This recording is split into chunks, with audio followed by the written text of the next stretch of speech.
نحمده ونستعينه ونستغفره ونعوذ بالله من شرور أنفسنا ومن سيئات أعمالنا من يهد الله فلا مضل له ومن يضلله فلا هادي له ونشهد أن لا إله إلا الله وحده لا شريك له ونشهد أن سيدنا وحبيبنا ومولانا محمدا عبده ورسوله الذي أرسله بالحق ماله كشف الدجى بجماله حسنت جميع خصاله صلوا عليه وآله होना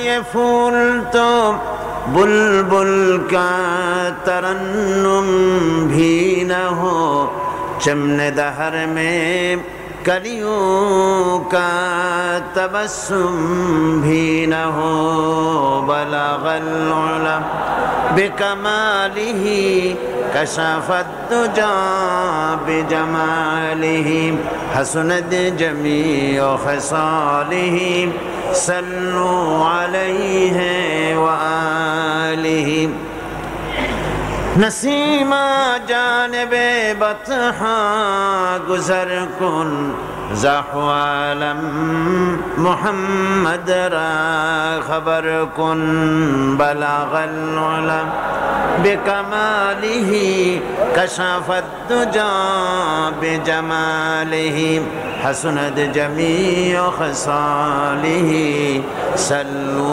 अलैहि व आलिही अल्लाहुम्मा आमीन रब्बना ज़लमना अनफुसना व इन लम तग़फिर लना व तरहमना लनकूनन्न मिनल खासिरीन। आय अल्लाह ताआला इस्लामी समाज कल्याण परिषद चट्टग्राम इस्लामी समाज कल्याण परिषद कर्तृक आयोजित ऐतिहासिक ताफसीरुल कुरान महफिलेर आजकेर এই प्रथम दिवसे কয়েকবার দরুদ ও সালাম পড়ে তোমার দরবারে হাত তুলেছি। মেহেরবানি করে দরুদ ও সালাম টুকুন সোনার মদিনায় নবী পাকের রওজা মোবারকে পৌঁছে দাও। तमाम পৃথিবীর মাটির নিচে যত মুমিন মুমিনাত শুয়ে আছেন তাদের আরওয়ার পরে সওয়াব পৌঁছে দাও রব্বুল আলামিন। এই মাহফিলের আয়োজন যারা করেছেন আর শোনার জন্য যারা এসেছেন, কিয়ামতের দিন মুসিবতের সময় এ মাহফিল আমাদের সকলের জন্য নাজাতের ওসিলা বানিয়ে দিও আল্লাহ রব্বুল আলামিন। 5 দিনের কোরআনে কারীমের মাহফিলকে শেষ পর্যন্ত সুন্দরভাবে সুচারু রূপে পরিচালনা করার দায়িত্ব আল্লাহ পাক তুমি তোমার কুদরতি হাতে উঠায় নাও। আয় আল্লাহ পাক, এ মাহফিলের জন্য যা কিছু প্রয়োজন গায়বী মদদ দিয়ে তুমি তা সাহায্য করো या रब। करम तू अगर करे वो बात दे जुबां को जो दिल पर असर करे। रब्बना तक़ब्बल मिन्ना इन्नका अंतस समीउल अलीम व तुब अलैना इन्नका अंतत तव्वाबुर रहीम। सुब्हान रब्बिका रब्बिल इज्जति अम्मा यसिफून व सलामुन अलल मुरसलीन अल्हम्दुलिल्लाहि रब्बिल आलमीन।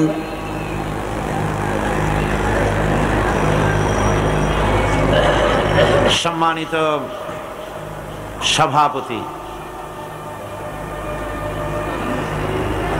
মুজাহিদ মিল্লাত হযরতুল আল্লাম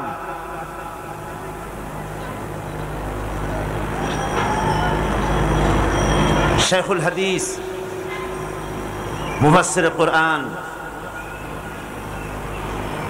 হযরত মাওলানা শাহ আব্দুল জব্বার সাহেব दामत बरकातुहुमुल आलिया पीर साहेब क़िबला बैतुल शर्फ हज़रात उलमाए किराम বাংলাদেশের বিভিন্ন এলাকা এবং পার্শ্ববর্তী দেশ থেকে আগত সম্মানিত ভাই ও বোনেরা, প্রিয় সাংবাদিক বন্ধুগণ, আমরা আল্লাহ রব্বুল ইজ্জত ওয়াল জালাল তার দরবারে শুকরগুজার হচ্ছি যে তিনি দয়া করে মেহেরবানি করে চট্টগ্রাম ইসলামী সমাজ কল্যাণ পরিষদ কর্তৃক আয়োজিত তাফসীরুল কোরআন মাহফিলে আমাদেরকে শরীক হওয়ার তৌফিক এনায়েত করেছেন। যে মনিব আমাদেরকে এ মাহফিলে আসার সুযোগ করে দিলেন, আমরা মনিবের দরবারে শুকরগুজার হচ্ছি, কালিমাতুশ শুকর আদায় করছি, হৃদয়ের সবটুকুন আবেগ উজাড় করে, হৃদয়ের সবটুকুন শ্রদ্ধা নিবেদন করে স্মরণ করছি আল্লাহ রব্বুল ইজ্জত ওয়াল জালালকে। আমরা সকলে পড়ছি আলহামদুলিল্লাহ, একযোগে সমস্বরে সকলে পড়েন আলহামদুলিল্লাহ। রব্বানা লাকাল হামদ হামদান কাসীরান তাইয়িবান মুবারাকান ফীহি ইয়া রাব্বি লাকাল হামদু কামা ইয়ানবাগি লিজালালি ওয়াজহিকা ওয়া আযীমি সুলতানিকা। আমরা মহান আল্লাহ সুবহানাহু ওয়া তাআলা তার প্রশংসা করে নিলাম। সেই চট্টগ্রাম মিউনিসিপ্যাল হাই স্কুল মাঠ থেকে শুরু করে তারপরে কলেজিয়েট হাই স্কুল পেরিয়ে আমরা প্যারেড ময়দানে উপস্থিত হয়েছি এবং ইতিহাসের পাতা থেকে 19টি বছর পার হয়ে গেল, কোরআনে কারীমের তাফসীর আমরা পেশ করতে পেরেছি আল্লাহর বান্দাদের খেদমতে। এই জন্য সমস্ত প্রশংসার একমাত্র হকদার, একমাত্র মালিক হচ্ছেন আমাদের মনিব, আমাদের স্রষ্টা, আমাদের রব আল্লাহ সুবহানাহু ওয়া তাআলা। প্রতি বছরের মতো এবারেও তাফসীরুল কোরআন মাহফিল অনুষ্ঠিত হচ্ছে। তবে এবারের মাহফিল অনুষ্ঠিত হচ্ছে এমন এক সময় যখন গোটা জাতি স্বাধীনতার রজত জয়ন্তী উদযাপন করছে। স্বাধীনতার 25টি বছর আমরা পার করেছি। স্বাধীনতার এই রজত জয়ন্তীতে প্রশ্ন জাগে জুলুম, শোষণ, নিপীড়ন এবং বঞ্চনার বিরুদ্ধে লড়াই করে এক সাগর রক্তের বিনিময় বিপুল পরিমাণ ত্যাগ এবং তিতিক্ষার বিনিময় যে স্বাধীনতা অর্জিত হলো, স্বাধীনতার 25 বছরের প্রান্ত সীমায় দাঁড়িয়ে দেশের 12 কোটি জনগণ এক শ্রেণীর সুবিধাভোগী ব্যতি রেখে বাকি 12 কোটি জনগণের প্রশ্ন, আমরা কি জুলুম, শোষণ, নির্যাতন থেকে মুক্ত হয়েছি? একটি নতুন পতাকা এবং একটি নতুন সঙ্গীত, এটাই স্বাধীনতার জন্য সবকিছু নয়। স্বাধীনতা অর্জন করা যত কঠিন, স্বাধীনতা এবং সার্বভৌমত্বকে টিকে রাখা ততোধিক সুকঠিন। এই স্বাধীনতাকে টিকে রাখার জন্যে, সার্বভৌমত্বকে টিকে রাখার জন্যে, দ্বীন ও ঈমানের হেফাজতের জন্য যেটা সবচেয়ে বেশি প্রয়োজন সেটা হচ্ছে সাহসী, ঈমানদার ও চারিত্রিক দৃঢ়তায় বলিষ্ঠ একটি সরকার। সেই সঙ্গে দুর্নীতি ও স্বজন প্রীতি মুক্ত প্রশাসন, সন্ত্রাস মুক্ত শিক্ষাঙ্গন, ধর্মীয় অনুশাসনে বিশ্বাসী এবং ধর্মানুরাগী জনগোষ্ঠী। এটা যদি হয় তাহলে এই স্বাধীনতার সার্বভৌমত্বের গ্যারান্টি পাওয়া যায়। সরকার যদি সাহসী না হয়, সরকার যদি চারিত্রিক দৃঢ়তায় বলিষ্ঠ না হয়, তাহলে ভিনদেশী নর্তকীরা দেশের জাতিকে, গোটা জাতিকে জারজ সন্তান বলে গালি দিতে সাহস পায়।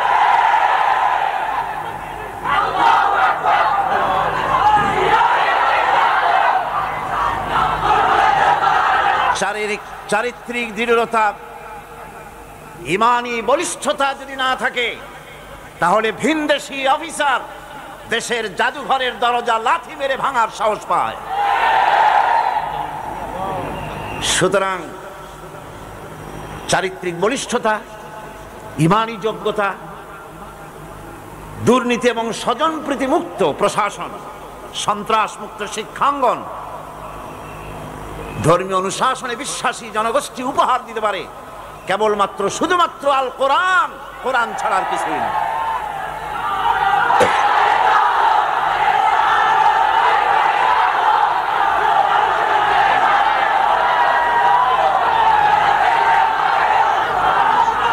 কোরআনে কারিমের এই কোরআনে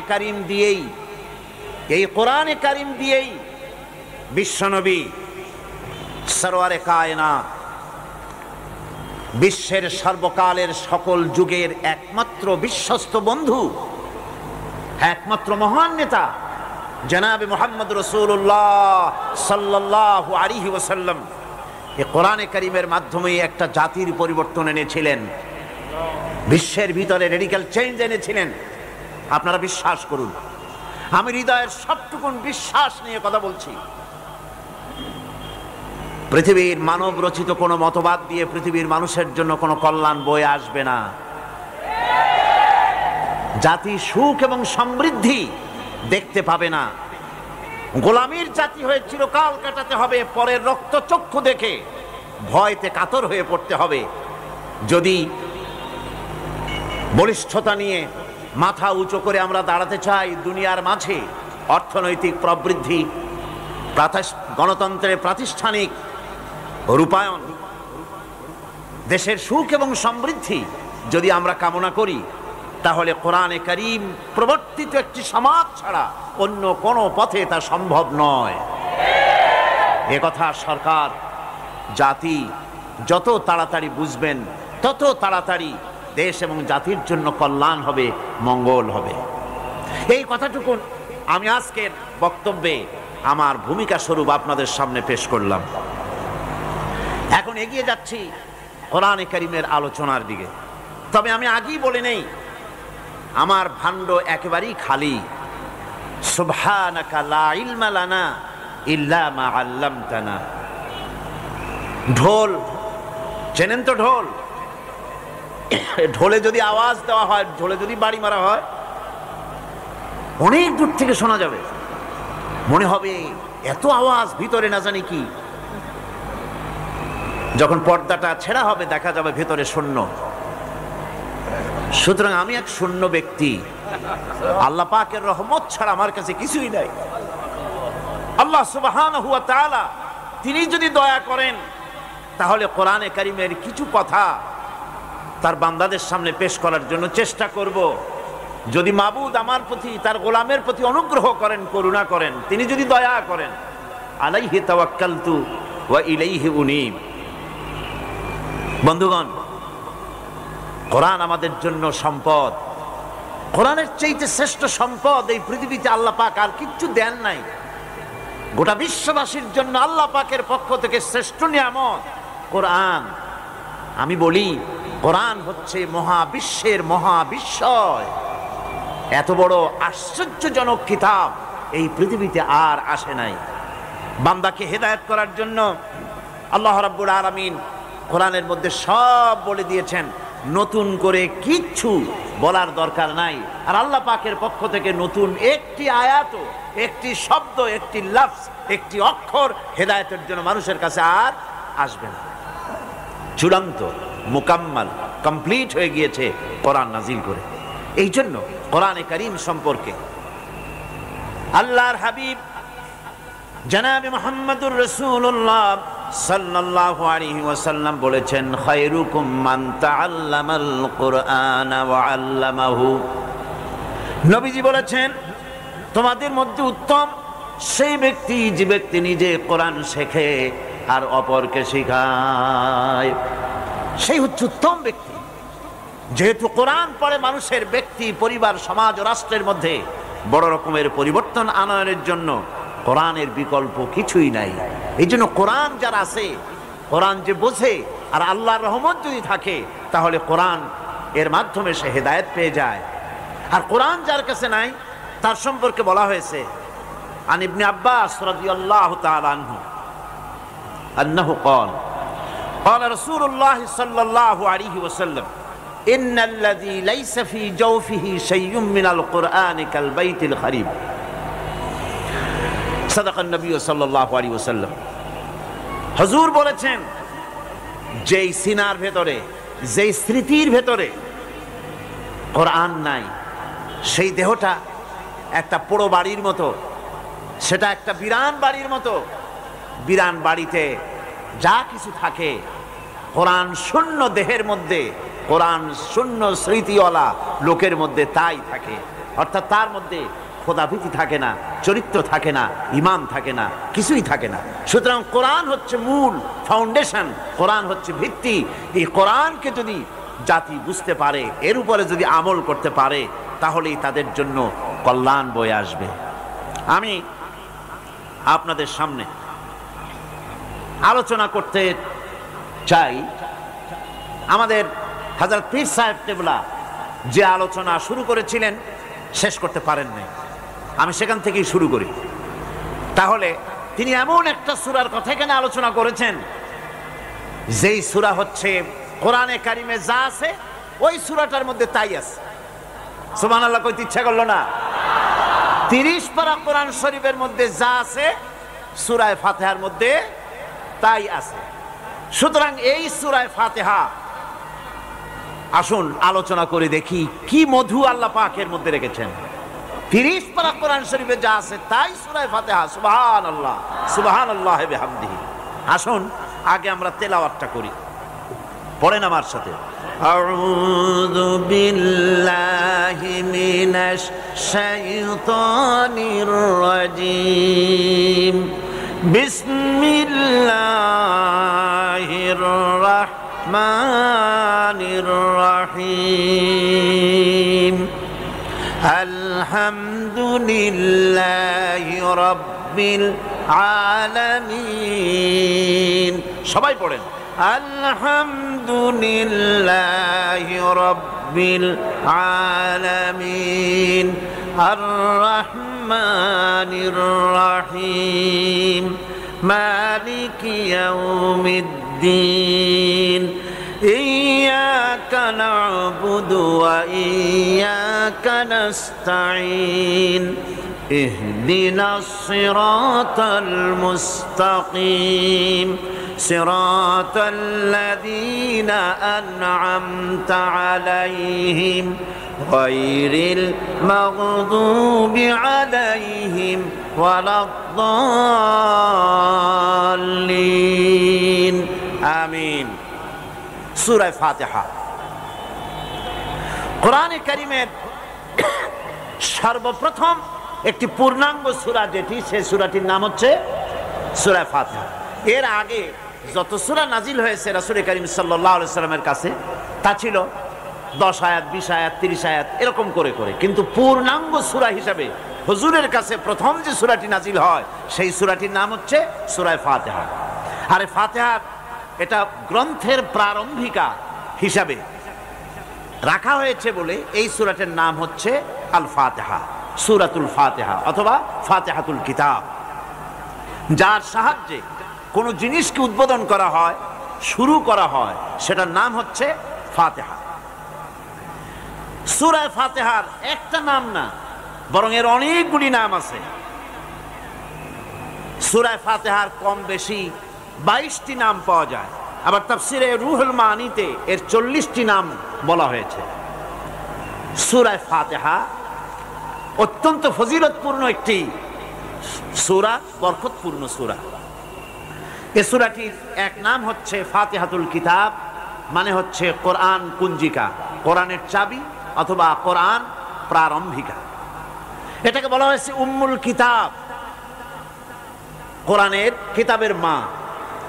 তো মা মানে কোরআন শরীফের পেটে সূরা ফাতিহা হয়েছে তা না। আরবিতে শব্দের অর্থ হচ্ছে কেন্দ্র, সেন্টার, আসল। এই জন্যে মক্কা শরীফকে বলা হয়, কোরআনে কারীম মক্কা শরীফকে বলেছে কি? উম্মুল কোরা, গ্রাম সমূহের মা। সারা পৃথিবীর সমস্ত জায়গা থেকে, শহরগঞ্জ, গ্রাম থেকে লোকেরা এখানে এসে একত্রিত হয়, সেজন্য এটার নাম রাখা হয়েছে উম্মুল কোরা। আবার সেনাবাহিনীর পতাকাকে বলা হয় উম্মুন, তার মানে হচ্ছে সমস্ত সেনাবাহিনী এই পতাকার ছায়াতলে ঐক্যবদ্ধ হয়, একত্রিত হয়, সেজন্য সেই পতাকার নাম হচ্ছে উম্মুন। অনুরূপভাবে গোটা কোরআনে কারীমের মধ্যে যা কিছু আছে তা সূরা ফাতিহার ভিতরে কেন্দ্রীভূত করা হয়েছে বলে এটার নাম হয়েছে উম্মুল কিতাব। এটার নাম হয়েছে সূরাতুর রাস। রাস শব্দের অর্থ হচ্ছে মগজ। মগজ হচ্ছে মাথার কেন্দ্রস্থল, আর গোটা কোরআনে কারীমের কেন্দ্রস্থল হচ্ছে সূরা ফাতিহা। সূরা ফাতিহার আরেক নাম হচ্ছে সূরাতুল কানজ, অর্থাৎ খনি, খনির সূরা। তার মানে হচ্ছে জ্ঞান বিজ্ঞানের সমস্ত খনি আল্লাহ পাক সূরা ফাতিহার মধ্যে রেখে দিয়েছেন। সুবহানাল্লাহি ওয়া বিহামদিহি। এর আরেকটা নাম হচ্ছে সূরাতুল ওয়াফিয়া, অর্থাৎ পূর্ণত্ব প্রাপ্ত। এই সূরাটি হচ্ছে একমাত্র সূরা যা খণ্ডিত করে পড়া যায় না। কোরআন শরীফের যে কোনো সূরাকে অংশবিশেষ তেলাওয়াত করে নামাজ পড়তে পারেন, অংশবিশেষ পড়তে পারেন, কিন্তু সূরা ফাতিহা হচ্ছে এমন একটি সূরা যে সূরা খণ্ডিত করে পড়া যায় না। পড়তে হলে সবটাই পড়তে হবে, এজন্য এটার নাম হচ্ছে পূর্ণত্ব প্রাপ্ত। এটাকে বলা হয়েছে আসাসুল কোরআন, অর্থাৎ কোরআনের ভিত্তি। 30 পারা কোরআনের পূর্ণাঙ্গ ব্যবস্থা পেশ করা হয়েছে, তার ভিত্তি হচ্ছে সূরা ফাতিহা। এটার নাম হচ্ছে সূরাতুল হামদ, প্রশংসার সূরা। যেহেতু সূরা ফাতিহায় আল্লাহর প্রশংসা দিয়ে ভরা, এই জন্য এটার নাম হচ্ছে সূরাতুল ফাতিহা। এর আরেকটি নাম হচ্ছে সূরাতুশ শুকর, শুকর করা, কৃতজ্ঞতা প্রকাশ করার সূরা। এই সূরাটির মধ্যে মানুষ আল্লাহ পাকের অসীম অনুগ্রহের শুকরিয়া আদায় করে বলে প্রশংসার মাধ্যমে, এই জন্য এটার নাম হয়েছে সূরাতুশ শুকর। সূরাটির না আরেকটি নাম হচ্ছে সূরাতুদ দোয়া। এই সূরাটি একটি দোয়া, একটি প্রার্থনা, আল্লাহ পাকের কাছে প্রার্থনা করা হয়, সেজন্য এটার নাম হচ্ছে সূরাতুদ দোয়া। এর আরেকটি নাম হচ্ছে সূরাতুস সুয়াল, অর্থাৎ কামনা করার সূরা, আল্লাহর কাছে চাওয়ার সূরা। এই সূরায় অনেক কিছু আছে যা আল্লাহর কাছে চাওয়া হয়। এই সূরাটি, এর আরেকটি নাম হচ্ছে সূরাতুশ শিফা, অর্থাৎ প্রতিষেধক, রোগ ব্যাধি ইত্যাদি মুক্ত হওয়ার জন্য। সূরা ফাতিহা আপনারা আল্লাহর ওলিদের কাছে, ওলামাদের কাছে যে যান, পানি নিয়ে, তেল নিয়ে, কালো জিরা নিয়ে, ওনারা যা পড়ে ফু দেন, সেই গোপন কথাটা বলে দেই, সেটা হচ্ছে সূরা ফাতিহা। সূরা ফাতিহা কোন কিতাবে মুফাসসিরিন ইকরাম লিখেছেন, মুহাদ্দিসিনরা লিখেছেন যে দুরারোগ্য ব্যাধি, কোন ওষুধে ভালো হচ্ছে না, প্রতিদিন 40 বার করে সূরা ফাতিহা পড়ে পানিতে দম করে ফজরের পরে 41 দিন যদি এভাবে সেবন করে, সেই দম করা পানি দুরারোগ্য ব্যাধিও আল্লাহ পাক ভালো করে দিবেন। সুবহানাল্লাহ ওয়া বিহামদিহি। এটা হচ্ছে সূরাতুশ শিফা। এটাকে বলা হয় সূরাতুস সালাত। নামাজ হবেই না সূরা ফাতিহা ছাড়া, নামাজ সূরা ফাতিহা ছাড়া হবে না। এই জন্য লা সালাতা লিমান লাম ইয়াকরা বিফাতিহাতিল কিতাব, হাদিস শরীফে এসেছে সূরা ফাতিহা ছাড়া নামাজ শুদ্ধ হবে না, নামাজ জায়েজ হবে না। সেই জন্য এটার নাম হচ্ছে সূরাতুস সালাত। কোরআনে কারীমের এই সূরাটি, এটাকে হযরত পীর সাহেব কেবলা একটি আয়াত তেলাওয়াত করে বলেছেন সাবউল মাসানি। এটা হচ্ছে নিত্য পাঠনীয় সপ্তবাক্য, যে 7টি বাক্যকে সবসময় পড়া লাগে। তার মানে হচ্ছে যে ব্যক্তি নামাজ পড়ে 5 ওয়াক্ত 24 ঘন্টার ভিতরে সূরা ফাতিহা একেবারে কম করেও যদি হয়, তাহলে 40 বার এই সূরা 24 ঘন্টায় নামাজি ব্যক্তিকে পড়তে হয়। এই জন্য সবসময় পাঠনীয় এই সূরাটি। সূরাটি মোট অক্ষর সংখ্যা হচ্ছে 113, শব্দ সংখ্যা হচ্ছে 25টি। এটি হচ্ছে সূরা ফাতিহা, একটি রুকু, 7টি আয়াত। নাজিলের অবতীর্ণ হওয়ার স্থান হচ্ছে মক্কা আল মুকাররমা। রাসূল করিম সাল্লাল্লাহু আলাইহি ওয়াসাল্লামের মক্কি জিন্দেগিতে সূরাটি অবতীর্ণ হয়। এখন একটি প্রশ্ন, সূরা ফাতিহার উপরে আরেকটি আয়াত আছে, কি আছে? পড়েন সবাই, বিসমিল্লাহির রহমানির রহিম।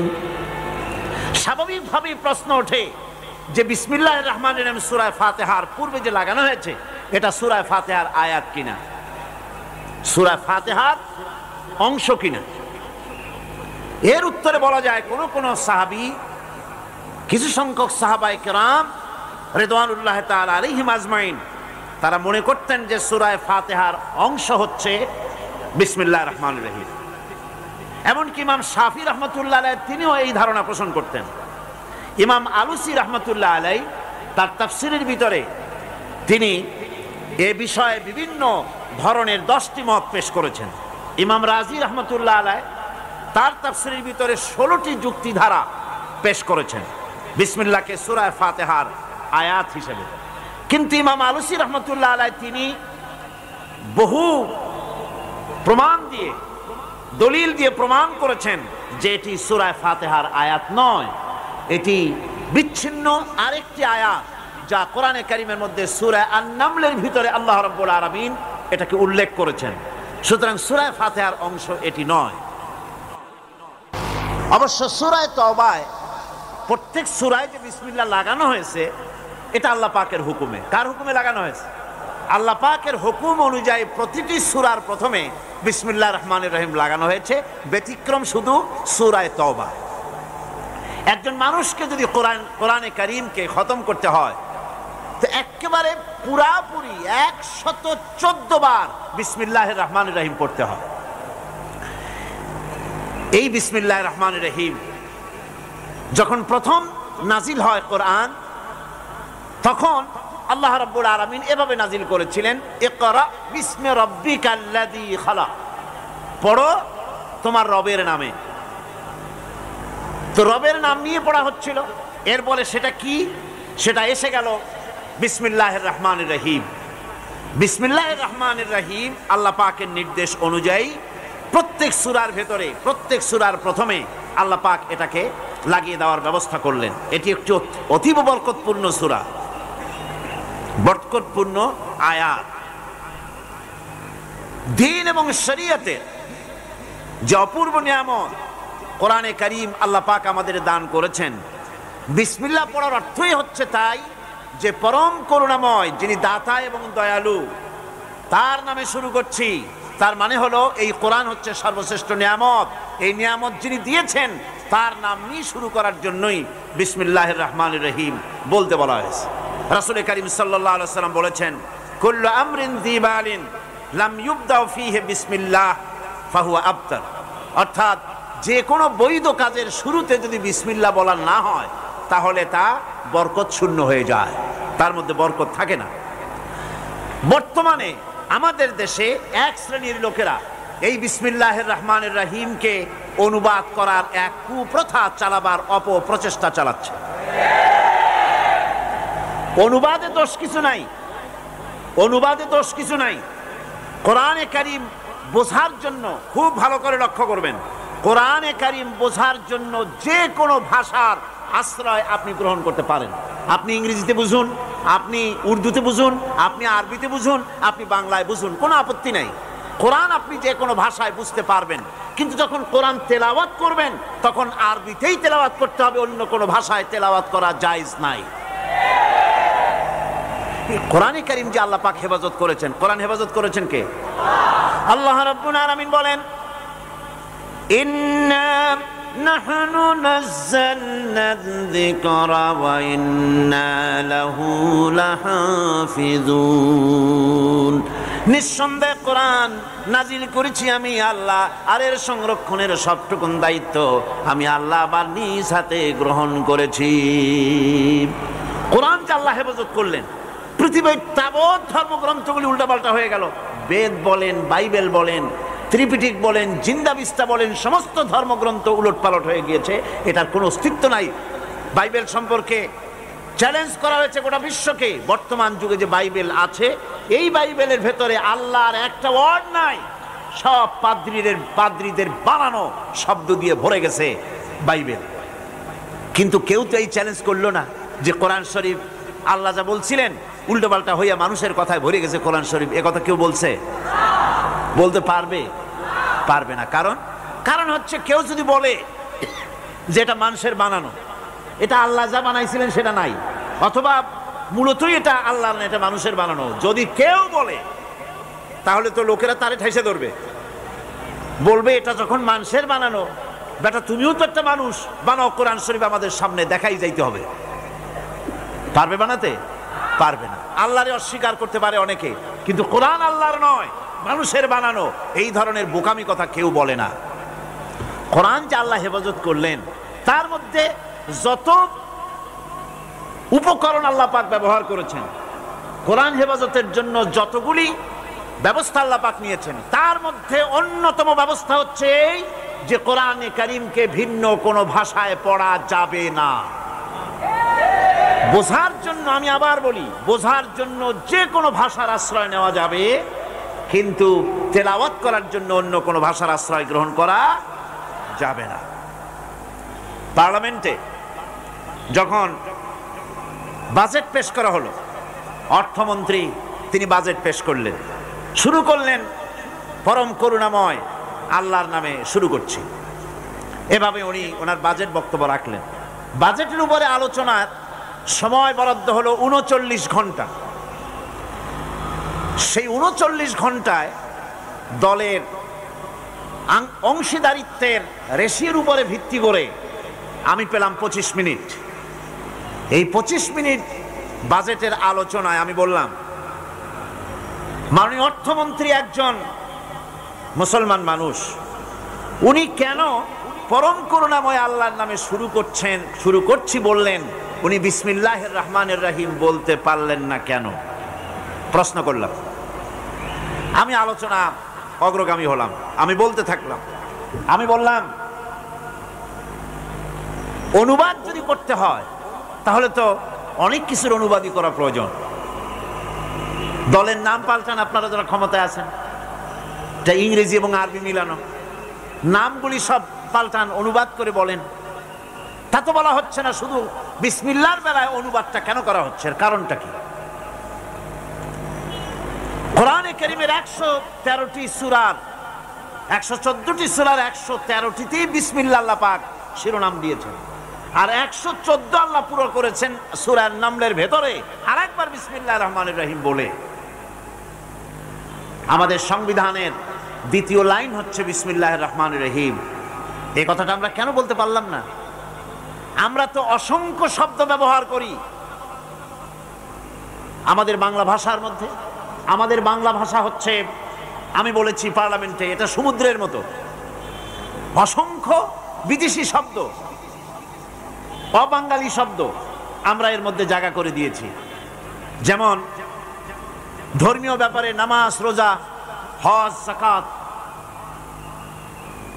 আখিরাত, রিসালাত, বেহেশত, দোজখ, ফেরেশতা, বিবাহের ব্যাপারে আকীদা, আকিকা, কি বলে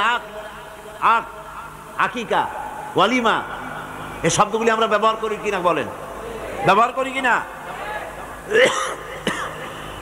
বিচার বিভাগে আমরা ব্যবহার করি আদালত, মুনসেফ, ওকিল, মুখতার, মুসেলকা, নালিশ, জামিন, ফৌজদারি, তারপরে ফরিয়াদি, এ ধরনের অসংখ্য শব্দ, কিস্তি, দস্তখত, ইজারাদারি, অসংখ্য শব্দ আমরা ব্যবহার করি। খাদ্য বিভাগে ব্যবহার করি পোলাও, কোরমা, বিরিয়ানি, জর্দা, ফিরনি, কাবাব, পোলাওদানি, সুরমাদানি, আতরদানি, অসংখ্য শব্দ ব্যবহার করি। এরপর আমি স্পিকারকে লক্ষ্য করে বললাম, মাননীয় স্পিকার, আপনি বসে আছেন চেয়ারে, আমি বসে আছি চেয়ারে, বসছিলাম, এখন তো দাঁড়ায় কথা বলছি। আমরা তো কেউ বলি না যে আমরা কাষ্ঠ আসনে বসে আছি, আমরা তো চেয়ারে বসছি। চেয়ারটা তো ইংরেজি শব্দ। ইংরেজির চেয়ারে বসে ইংরেজি টেবিলের উপরে উর্দু কাগজ রেখে আরবি কলম দিয়ে লিখি। ইংরেজির প্লেটে ভাত খাই, ইংরেজি গ্লাসে পানি খাই, ইংরেজি কাপ পিরিসে তার ভিতরে চা রেখে এরপরে আমরা চা খাই, চা পান করি, গ্লাসের মধ্যে উর্দু পানি রেখে সেই পানি আমরা পান করি। এগুলির তো আমরা বাংলা তালাশ করি না, আবার তালাশটাও উর্দু শব্দ। এত অসংখ্য শব্দ আমরা ব্যবহার করি বাংলা ভাষার মধ্যে, তার কোনোদিন প্রশ্ন উঠল না এটাকে অনুবাদ করা। অথচ আমরা আজ দুর্ভাগ্যজনক সত্য যে বিসমিল্লাহির রহমানির রহিম বুক ফুলায় বলতে পারছি না, এক শ্রেণীর লোকেরা বলতে পারছি না। আপনারা বিশ্বাস করুন, 786 দিয়ে আমাদের দেশে বিসমিল্লাহ বুঝানো হয়, হয় না? শ্রেণীপত্রে লেখে 786 আবজাদ, যতই আবজাদ হোক আপনারা বিশ্বাস করুন 10 লক্ষ বার যদি 786 কেউ লেখে, একবার বিসমিল্লাহ বলার সমান হবে না। কারণ হচ্ছে বিসমিল্লাহির রহমানির রহিম এর মধ্যে অক্ষর আছে কয়টা? 19টা। কয়টা অক্ষর আছে? আল্লাহর নবী বলেছেন প্রত্যেক অক্ষরে অক্ষরে আল্লাহ রাব্বুল আলামিন 10 করে নেকি আমলনামায় লিখে দিবেন। কেউ যদি বিসমিল্লাহ পড়ে, বিসমিল্লাহির রহমানির রহিম যদি একবার পড়ে, তার আমলনামায় সঙ্গে সঙ্গে 190টি নেকি লেখা হয়ে যায়। পরম করুণাময় আল্লাহর নামে শুরু করছি, লিখলে কি অক্ষরে অক্ষরে এরকম 10 নেকি পাওয়া যাবে? যাবে না। সুতরাং দুর্ভাগ্যজনক ভাবে যে অনুবাদ শুরু হয়েছে, এ অনুবাদ করে পড়ার মধ্যে শঙ্কা আছে, সাহস নাই, সংকীর্ণতা আছে, উদারতা নাই, এর ভেতরে দীনতা আছে, ঐশ্বর্য নাই, এর ভেতরে রাজনীতি আছে, ধর্ম নাই, এর ভিতরে অন্ধ অনুকরণ আছে, নেতৃত্ব নাই, এর ভেতরে পরাজয়ের গ্লানি আছে, বিজয়ের আনন্দ নাই, এর ভেতরে কপাল পোড়ার লক্ষণ আছে, বরকতের মোটেই সম্ভাবনা নাই। সুতরাং বিসমিল্লাহ মনে রাখতে হবে, প্রত্যেকটি ব্যক্তিকে স্মরণ রাখতে হবে। বিসমিল্লাহর আমদানি এদেশে কোন নেতা নেত্রীর বদৌলতে আমদানি হয়নি। বিসমিল্লাহ আমদানি করেছেন আল্লাহ রাব্বুল ইজ্জাতুল জালাল। বিসমিল্লাহ হচ্ছে গোটা জাতির মুসলিম উম্মত কলিজার সাথে জড়িত বিসমিল্লাহির রহমানির রহিম। সুতরাং স্পষ্ট করে বলতে হবে, সকলে পড়েন বিসমিল্লাহির রহমানির রহিম।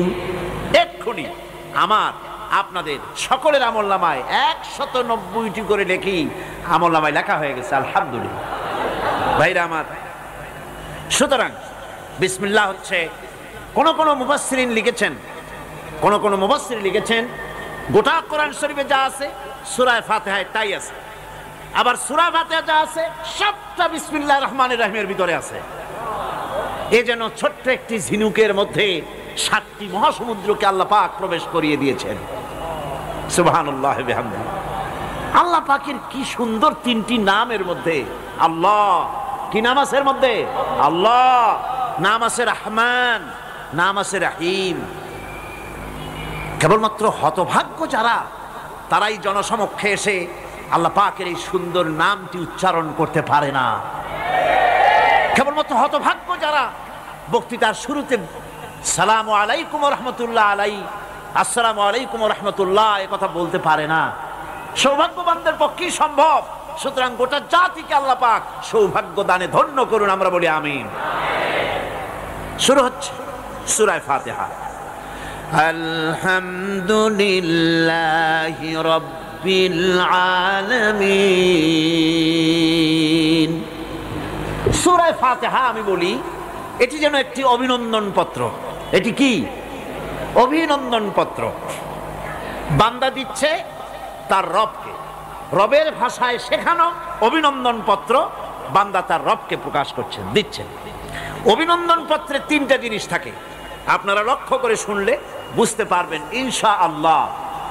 একবার ভাবুন যে কত বড় কথা 30 পারা কোরআনের মধ্যে যা আছে তার সবটা আল্লাহ পাক তার সারাংশ সূরা ফাতিহায় ঢুকাইছেন। তাহলে এটা জিনিসটা কি এটা বুঝতে হবে।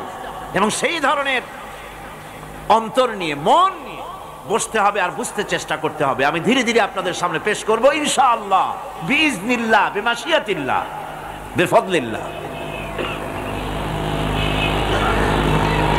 সূরা ফাতিহার মধ্যে আমি বলেছি এটা একটি অভিনন্দন পত্রের মতো। কিরকম? অভিনন্দন পত্রে তিনটা জিনিস থাকে। কয়টা জিনিস থাকে? তিনটা। প্রথমে থাকে প্রশংসা। অভিনন্দন পত্রে প্রথমে কি থাকে? প্রশংসা। 2 নম্বরে থাকে পরিচয়। 3 নম্বরে থাকে দাবি। 3 নম্বরে থাকে দাবি। প্রথমেই দাবি করা হয় না, এটা ঠিক না। প্রথমেই প্রশংসা। সমস্ত অভিনন্দন পত্র আপনারা দেখবেন, মন্ত্রী আসুক, প্রেসিডেন্ট আসুক, অভিনন্দন পত্র পেশ করা হয়, সুন্দর ভাষায় লেখে, হে সংগ্রামী জননায়ক, গরিবের বন্ধু, জাতির কিছু একটা, এইভাবে করে বহুত প্রশংসা করে তারপরে তার নাম খুঁজে পাওয়াই মুশকিল প্রশংসার ঠেলায়। আপনার আগমনী বার্তায় আমাদের এই চট্টগ্রামের আকাশ বাতাস মুখরিত, আবাল বৃদ্ধ বনিতা আনন্দে উদ্বেলিত, কে কি করবে দিশে করতে পারছে না, এরকম প্রশংসা। এই প্রশংসা দিয়ে তারপরে বলে আমরা চট্টগ্রাম কলেজের কর্তৃপক্ষ, আমাদের বেড়া নাই, টিন নাই, চাল নাই, ইট নাই, সিমেন্ট নাই, আমাদের এগুলি দাবি। তাহলে প্রথমে গেল প্রশংসা, 2 নম্বরে পরিচয়, 3 নম্বরে দাবি। মূলত এই ভদ্রতা প্রথমে কেউ বলে না, মন্ত্রী সাহেব চিটাগংয়ে আসছেন তো, আমাদের দাবি না মিটাইয়া ঠ্যাং আস্ত নিয়ে ঢাকা ফিরতে পারবেন না, এরকম বলে নাকি? এরকম বললে কিছুই পাওয়া যাবে না। মূলত এই যে ভদ্রতা, এই শালীনতা, এই শিষ্টাচার শিক্ষা দিয়েছে আল কোরআন। সুবহানাল্লাহ বিহামদিহি। বান্দাকে কিছু চাইতে হবে, আর চাওয়াটা শিখাইছেন কে? আল্লাহ। কে শিখিয়েছেন? বান্দাকে একটা বড় জিনিস চাইতে হবে। সেই বড় জিনিসটা কি আজকে বলবো না, ধীরে ধীরে বলবো ইনশাআল্লাহ। একটা বড় জিনিস চাইতে হবে আল্লাহর কাছে। সেই চাওয়াটা কি সেটাও আল্লাহ শিখাইছেন। যেহেতু আমরা তো জানি না, বুঝি না, আল্লাহ আমাদের কত মেহেরবান, তার কত দয়া, আমাদের শিখাই দিচ্ছেন কেমনে প্রশংসা করতে হবে, কেমনে পরিচয় দিতে হবে, আর কেমনে দাবি করতে হবে। 3টি জিনিস সূরা ফাতিহার মধ্যে আল্লাহ পাক ঢুকিয়ে দিয়েছেন। সুবহানাল্লাহ বিহামদিহি। সুতরাং বলা হচ্ছে, আল্লাহ পাক বলছেন আলহামদুলিল্লাহি রাব্বিল আলামিন। সমস্ত প্রশংসা, যাবতীয় প্রশংসা সবকিছু আল্লাহ পাকের জন্য, যিনি রব্বুল আলামিন, যিনি বহু জগতের, অসংখ্য জগতের যিনি পালনেওয়ালা রব, তার জন্যই সমস্ত প্রশংসা। এখন হামদ হচ্ছে প্রশংসা, এর অর্থ হচ্ছে সুন্দরের প্রশংসা। অসুন্দরের কিন্তু কোনো হামদ হয় না, অসুন্দরের হামদ হয় না। হামদ হয় কার? সুন্দরের। সুন্দরের হামদ হয়, প্রশংসা হয়। এই জন্য প্রশংসা করতে হবে আল্লাহ পাকের। কোন ফাসিকের প্রশংসা যদি করা হয় আল্লাহ পাক নারাজ হয়ে যান। আল্লাহ পাকের আরশ গোসায় থরথর করে কাঁপতে থাকে। প্রশংসা হবে কেবলমাত্র কার? আল্লাহ পাকের। এবং এই প্রশংসা সবটুকু হামদের আগে আলিফ লাম লাগানো হয়েছে। এটা হচ্ছে জিন্স বা ইস্তিকরার, অর্থাৎ সমস্ত বস্তুকে বোঝাবার জন্য আল শব্দকে ব্যবহার করা হয়েছে। আলহামদু, সমস্ত প্রশংসা সেই আল্লাহ পাকের, যিনি তামাম জাহানকে সৃষ্টি করেছেন এবং প্রতিপালন করেছেন। আল্লাহ পাক তিনি হচ্ছেন সুন্দর। আল্লাহ কি? আল্লাহ রাব্বুল আলামিন, তিনি এমন সুন্দর, তার সৃষ্টি কত সুন্দর তাই দেখে তাকে অনুমান করা যায় তিনি কত সুন্দর। আল্লাহ রাব্বুল আলামিন, তার রুচিবোধ, তার সৌন্দর্য, তার সৃষ্টি দেখলেই বোঝা যায়। এই দুনিয়াকে কত সুন্দর করে তিনি সাজিয়েছেন, এই পৃথিবীকে কত সুন্দর করে তিনি গুছিয়েছেন, তার সৃষ্টি দেখলেই বোঝা যায় আল্লাহ রাব্বুল আলামিন কত সুন্দর। জোরে কোন সুবহানাল্লাহ। আপনারা জানেন আল্লাহ পাক এই পৃথিবীতে সব জোড়ায় জোড়ায় সৃষ্টি করেছেন, ঠিক কিনা? সব জোড়া জোড়া সৃষ্টি করেছেন। এখন ফুলের থেকে ফল হবে, ফুলের থেকে কি হবে?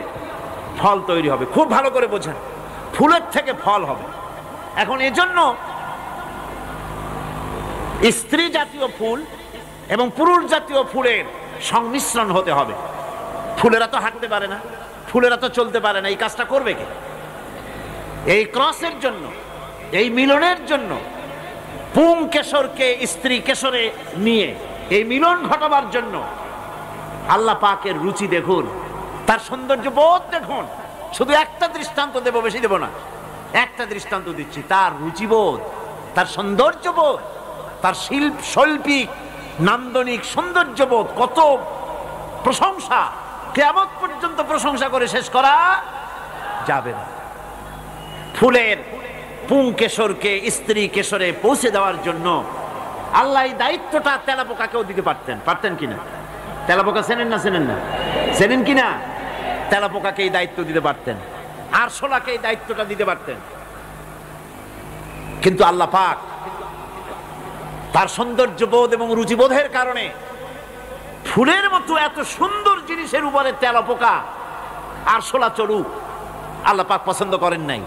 ফুল যেমন সুন্দর, এই দায়িত্বটা আল্লাহ পাক প্রজাপতিকে দান করেছেন এই দায়িত্বটা পালন করার জন্য। ফুলও যেমন সুন্দর, প্রজাপতিও তেমন সুন্দর, আর এই দায়িত্ব বিশ্বব্যাপী পালন করে প্রজাপতিরা। সুবহানাল্লাহ।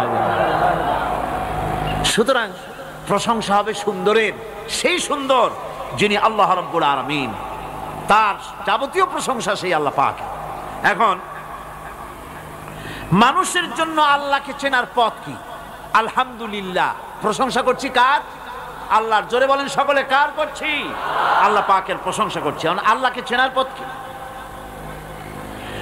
সৃষ্টি আল্লাহকে, সৃষ্টি যদি স্রষ্টাকে চিনতে চায়, মানুষ যদি আল্লাহ রাব্বুল আলামিনকে জানতে চায়, চিনতে চায়, তার পদ্ধতি হচ্ছে তার সৃষ্টিকে জানা। তার সৃষ্টির মাধ্যমেই তাকে চেনা যাবে। আল্লাহ পাক বলেন, আল্লাযীনা ইয়াযকুরুনাল্লাহা কিয়ামান ওয়া কুউদান ওয়া আলা জুনুবিহিম ওয়া ইয়াতাফাক্কারুনা ফী খালকিস সামাওয়াতি ওয়াল আরদ রব্বানা মা খালাকতা হাযা বাতিলা সুবহানাকা ফাকিনা আযাবান নার। আল্লাযীনা ইয়াযকুরুনাল্লাহা কিয়ামান ওয়া কুউদান ওয়া আলা জুনুবিহিম, যারা দাঁড়িয়ে, বসে, শুয়ে, এক কথায় সর্বাবস্থায় যারা আল্লাহ পাককে স্মরণ করে, তার আকাশ এবং জমিন সৃষ্টির ব্যাপারে চিন্তা ভাবনা করে, রাত এবং দিনের পরিবর্তনের চিন্তা করে, তার সৃষ্টি নৈপুণ্যতা নিয়ে যারা গবেষণা করে, তারাই হচ্ছে আল্লাহ পাকের খাঁটি বান্দা। একজন সত্যানুসন্ধানী, চোখের সামনে যখন নিখিল বিশ্বের অনুপরমাণু থেকে শুরু করে সূর্য, চন্দ্র, গ্রহ, নক্ষত্র, বিশাল আকাশ পর্যন্ত, গাছপালা, তরুলতা, সমুদ্র, মহাসমুদ্র, পশু পক্ষী ইত্যাদি যখন তার নজরে পড়ে, তখন একজন সত্যের অনুসারী ব্যক্তি, একজন সত্যের অনুসন্ধানী ব্যক্তি, তার মুখ থেকে বেসাক্তা স্বতঃস্ফূর্তভাবে নিজের অজান্তে মুখ থেকে যে শব্দটা বেরোয়, সে শব্দটা হচ্ছে আলহামদুলিল্লাহি রাব্বিল আলামিন। সমস্ত প্রশংসা হচ্ছে ওই আল্লাহ পাকের, যিনি এগুলিকে সৃষ্টি করেছেন। আর তিনি কোনো কিছু কি বেকার সৃষ্টি করেন নাই, খামোখা সৃষ্টি করেন নাই। প্রত্যেকটির পেছনে রয়েছে বিরাট বিরাট উদ্দেশ্য। এখানে মানুষের সবচাইতে বড় ভ্রান্তি, মানুষের সবচাইতে বড় ভুল, সেটা হলো এই, দুর্ভাগ্যজনকভাবে সকল সৌন্দর্যের মহাশিল্পী আল্লাহ পাককে মানুষ ভুলে যায়। তারা প্রশংসা করে নদীর, প্রশংসা করে নারীর, নারীর অঙ্গ প্রত্যঙ্গ নিয়ে তারা কবিতা লেখে, নারীর সৌন্দর্য নিয়ে কবিতা লেখে, সাহিত্য রচনা করে, সূর্য নিয়ে, চন্দ্র নিয়ে, চাঁদের মায়াবী জ্যোৎস্না নিয়ে, এর সুন্দর সুষমা নিয়ে কবিতা লেখে, প্রজাপতির রং দিয়ে গান তৈরি করে, ফুলের সৌন্দর্য এবং তার সৌরভ দেখে মানুষ পাগল হয়ে যায়। এগুলির পিছনে গান, সাহিত্য ইত্যাদি কবিতা রচনা করে।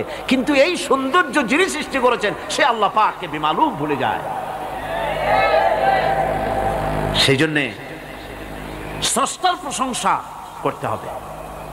আল্লাহ পাক শেখাচ্ছেন, শুরুতেই শেখাচ্ছেন, আলহামদুলিল্লাহি রাব্বিল আলামিন। পড়েন সবাই, আলহামদুলিল্লাহি লিল্লাহি রাব্বিল আলামিন।